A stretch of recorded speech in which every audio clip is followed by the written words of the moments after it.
तमाम महिलाओं को बिठाते हो वैसी जी, आर्टिकल 26, आर्टिकल 29 इनको समझाते हैं। हाँ, क्या लेना इनकी जिंदगी का इन आर्टिकल से? वो 23 लाख हिंदू महिलाओं से क्यों मोहब्बत नहीं है आपको? क्यों मोहब्बत है, लेकिन तलाक बोल के नहीं बोल सकते। 23 लाख हिंदू महिलाएं जो मैरिड अबैंडन है, क्यों मोहब्बत नहीं है आपको? किसी और धर्म में जहां तलाक कहा जाता है सर, जो शादीशुदा अपने हस्बैंड के साथ, उनको ही बिठाइए, मैं तैयार हूं। 23 लाख हिंदू महिलाएं शादीशुदा हैं, अपने हस्बैंड के साथ नहीं रहती हैं, उनकी फिक्र नहीं है आपको? तलाक की आड़ में तो नहीं होता ना ये सब। शादी खत्म नहीं हुई है। आपने ग्रेटर नोएडा वाली बच्ची की बात सुनी सर? आपको मैं कह रहा हूं शादी खत्म नहीं हुई है। सुप्रीम कोर्ट कह रहा है शादी नहीं खत्म हुई, ये लॉ कह रहा है शादी खत्म नहीं हुई है। ये तो सवाल उठता है, लेकिन तलाक बिद्दत तो गलत है, अरे कानून में कमी है, ये कहिए ना। शादी खत्म नहीं हुई है, चलिए आप इंसाफ दिलाइए। चलिए आप दिलाइए इंसाफ, कैसे दिलाइए? प्रेसिडेंट के नोटिफिकेशन के बाद आप कह रहे हैं रुक जाएगा पूरा ये। मैडम आप एक बात समझिए, सोशल ईवल, ये चाइल्ड मैरिज की बात करते हैं, 2011 का सेंसस है, 85% चाइल्ड मैरिजेस हिंदूज के हैं। क्या हुआ उसका?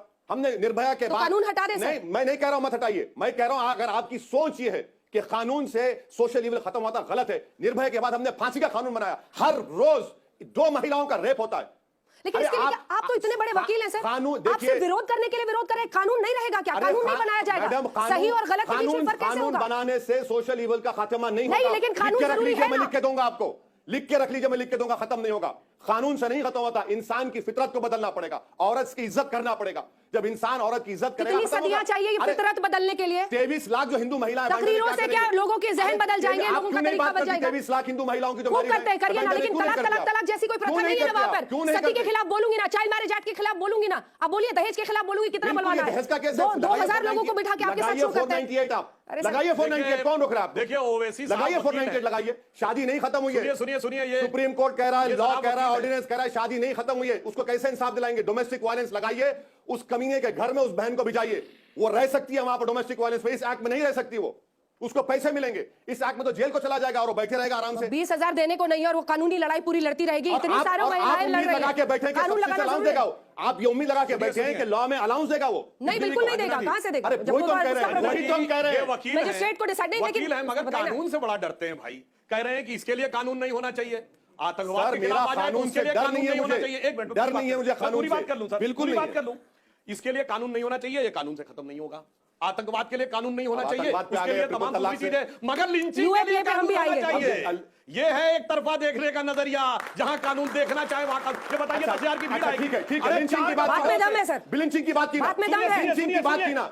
गवाहों के मुकदमे में 40 साल लग जाते हैं, जहां 10,000 की भीड़ होगी, कितनों की गवाही, कितनों के 10 जन्म लग जाएंगे और वो अंत नहीं आएगा। वहां कानून होना चाहिए, आतंकवाद पे नहीं होना चाहिए, सिविल पे नहीं होना चाहिए, तलाक की बिद्दत पे नहीं होना चाहिए। अरे साहब इतना एक सुनिए ना, आप बोल दिए ना, सुन लिए। लिंचिंग जो जुलाई 2018 में जस्टिस मिश्रा ने कहा कानून बनाइए, आप बनाए कानून?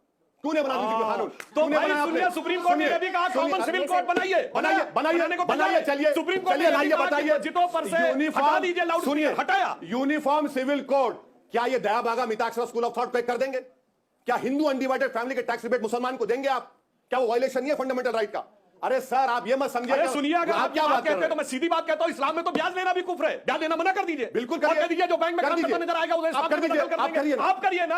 हम तो कहते हैं हमारे लिए मजहब का भेद नहीं, आपके लिए भेद है। जब आपने कहा ना अगर उसके हिंदू अनडिवाइडेड फैमिली को चाहिए तो भैया ब्याज भी चाहिए और कंपाउंडिंग इंटरेस्ट भी चाहिए, एफडी भी चाहिए, शेयर भी चाहिए, वेंचर भी चाहिए, डिविडेंड भी चाहिए। मगर जब ये बात आएगी तो नहीं साहब, ये तो इस्लाम टैक्स रिबेट आप दे नहीं दे रहे, क्यों ले रहे? हमको दीजिए टैक्स रिबेट। आप ही क्यों लेंगे? मलाई आप ही खाएंगे, हम नहीं खाएंगे। अरे हम कब आप ही खा रहे हैं टैक्स रिबेट, क्या बात कर रहे हैं? नहीं, हमारे यहाँ तो फैमिली बड़ी डिफाइंड है, आपके तो ये प्रॉब्लम है, तलाक दे दिया, फैमिली खत्म हो गई, फैमिली फिर 2, 3, 4 कितनी फैमिली मानी जाएंगी? मैं आज भी अपनी अनडिवाइडेड फैमिली में रहता हूं, मुझे क्यों नहीं मिलेगा?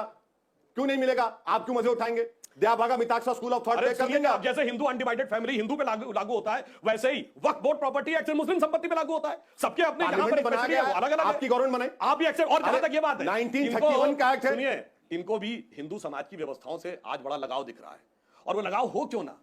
अभी इनके अंदर बहुत सी ऐसी चीजें जिन पे लगाव है, जैसे अभी ये मुस्लिम रिजर्वेशन के भी पक्षधर है, जो कि जाति व्यवस्था के नाम पे जो विशुद्ध हिंदू समाज की देन थी, जिसका इस्लाम से कोई मतलब नहीं है। फिर कहते हैं घर वापसी, अरे घर वापसी छोड़िए, एक पैर तो आप घर में खुदे रख के बैठे हुए हैं। भैया ये जातियों में हमको भी मानो और हमको भी रिजर्वेशन दो। अभी आप कह रहे हिंदू अनडिवाइडेड फैमिली का भी हमको फायदा दे दीजिए। अभी आप कह रहे 498 में वही लागू करिए जो हिंदुओं के ऊपर है, एंटी डावरी में वही लागू करिए जो हिंदुओं के ऊपर है। आपको गलत फहमी है। 498 आपने यही तो बोला ना कि जब उनके लिए है तो हमारे पे वही लागू कर दीजिए। आप बोले नहीं दे रहे। 498 डाउरी एक्ट जो है वो तमाम इंडियंस पे लागू होता, खाली हिंदू पे लागू होता। वो ये तो सब पे लागू है ना। हाँ, तो वही कह रहा हूं, कानून इस्तेमाल करिए ना। अच्छा ये बताइए, दहेज प्रथा मुसलमानों में थी?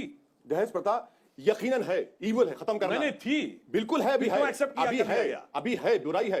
अगर आप टाइम्स ऑफ इंडिया अखबार पढ़ेंगे, बल्कि इनका अखबार पढ़ लीजिए, इंडिया टुडे का मैट्रिमोनियल सेक्शन में जाइए, ब्राह्मण को ब्राह्मण चाहिए, दलित को दलित चाहिए, हाँ, और अगर कोई ठाकुर तो ठाकुर की विशिष्टता चाहिए। हिंदुस्तान में कास्ट एक रियलिटी है, मगर यहां बड़ी मजेदार बात जानते क्या है, यहां जिस कश्मीर के लिए सारे मुसलमान लड़ेंगे, उस कश्मीरी को कोई मुसलमान नहीं चाहिए, उसे अपना ही कश्मीरी चाहिए। अब यूएपीए कश्मीर पाकिस्तान पे आएंगे, लड़की से लड़के से शादी नहीं करेगा, और अगर शादी करेगा तो प्रॉब्लम हो जाएगी, संपत्ति से बेदखल कर दिया जाएगा। मगर चलिए, इससे पहले कि हम यूएपीए पर जाएं और कैसे अमित शाह और असदुद्दीन ओवैसी का टकराव हमने देखा था देश की संसद में, वो आपको सुनाएं। एक बार आगे पढ़ने से पहले सर, आपने तमाम आर्टिकल्स 26, 29 सब पढ़वा दिया, सब कुछ समझा दिया। एक बहुत बेसिक सा सवाल है, ट्रिपल तलाक, तलाक बिद्दत, इंस्टेंट ट्रिपल तलाक जो होता है, उसको आप भी कह रहे हैं हराम है, इसके खिलाफ सरकार का गुनाह है, इसके खिलाफ सरकार कानून लाती है, आप उसके खिलाफ हो जा रहे हैं। ये बेसिक बात मुझे समझा। आप प्रोविजंस पे बहस कीजिए ना मैडम। मैं आपको मोदी जी से डर होगा, मोहब्बत होगी, मुझे नहीं है।